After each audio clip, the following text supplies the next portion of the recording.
Sultan Murad II ini ada tradisi dia yang sangat bagus gitu. Dia punya sebuah buku ya, pribadi yang dia sering tulis sendiri pengalaman dia pada saat jadi pemimpin. Ya kan? Salah satu tradisi beliau ini setiap malam beliau kadang-kadang sering keluar tapi pakai baju biasa. Ditinggalkan semua pakaian kesultanannya, dia keluar dengan penasehatnya berdua ngeliling-keliling di jalan Istanbul. Liling-liling lihat, beli makanan di pinggir jalan, berbaur sama masyarakat, dengerin keluhan mereka. Ada orang yang sakit dibantu, ada yang butuh bantuan, fakir miskin dibantu. Dia tahu.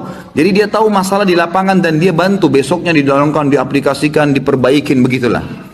Satu malam, dalam salah satu bukunya, dalam satu lembaran buku sejarah hidupnya, beliau bilang, satu malam saya nggak bisa tidur. Kemudian saya bilang sama penasihat saya, coba malam ini kita sama-sama yuk pergi keluar seperti biasa nyamar. Baiklah, jalanlah berdua ini. Begitu dia jalan, tiba-tiba waktu jalan di salah satu jalan-jalan kecil di Istanbul, ada satu orang jalan pegang botol khamr. Pas depan Sultan Murad, subhanallah, dengan hikmah Allah kepleset orang itu, jatuh, kendi khamrnya pecah, mati tiba-tiba. Di tempat mati orang itu. Waktu mati, biasanya kalau ada orang seperti ini jatuh tiba-tiba, umumnya kan banyak orang yang datang melihat ada apa keadaannya. Waktu itu Sultan Murad tiba-tiba datang dengan penasihatnya, lihat, diperiksa, sudah meninggal orang, diperiksa urat nadi lehernya tidak, udah mati orang ini. Tapi anehnya, nggak ada satu orang pun yang lalang itu mau lihat, nggak mau ditengok, nggak mau dilihat. Gitu. Langsung kata Sultan Murad, wahai muslimin, ini ada orang mati, gitu kan? Nggak ada yang nyaut. Dua kali, wahai muslimin, ini orang muslim, oh ini orang mati, nggak ada yang nyaut.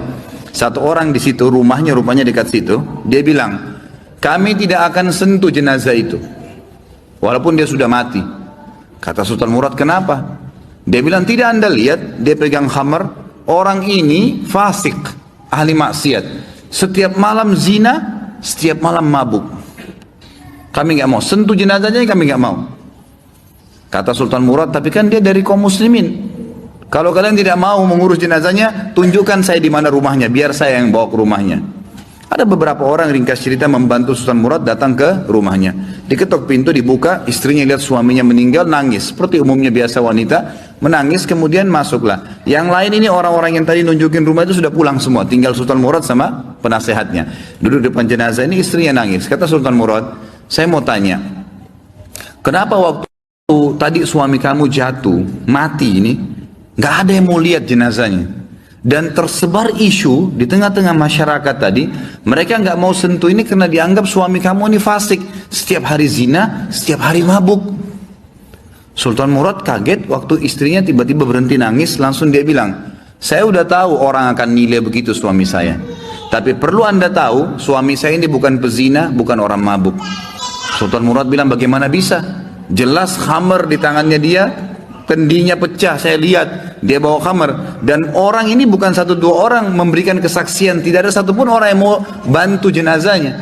Dia bilang, iya, saya perlu berikan kepada anda kesaksian. Kata istrinya, suami saya ini orang sangat saleh, luar biasa ibadahnya kepada Allah, pada saya dan anak-anak baik, dan dia juga sangat dekat hubungannya dengan Allah. Sholat malamnya nggak ketinggal, kalau siang hari puasa, sedekahnya bagus.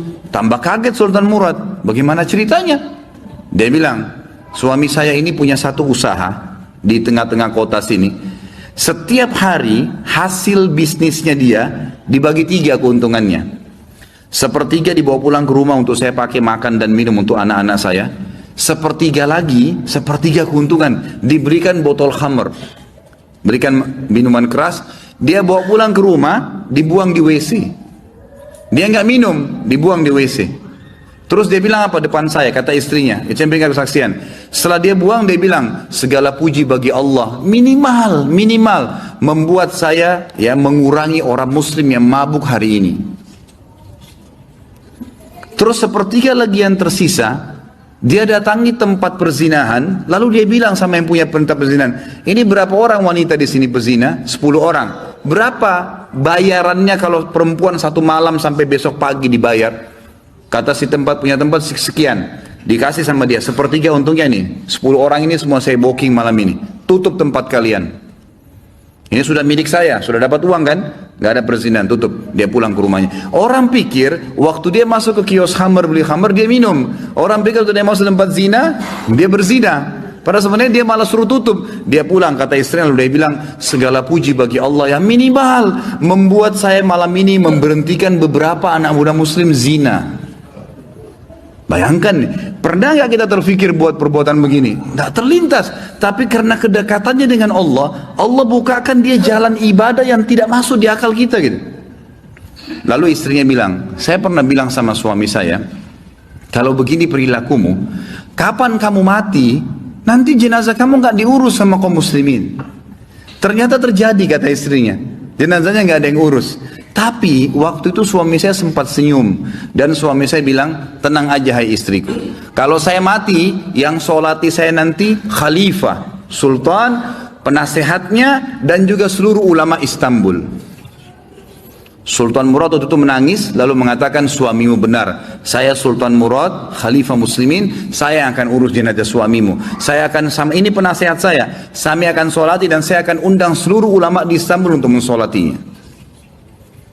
Kedekatan diri seseorang pada Allah, Allah akan bukakan kita di lini-lini ibadah yang kita tidak sampai, tidak sadar gitu, tidak sangka gitu ya.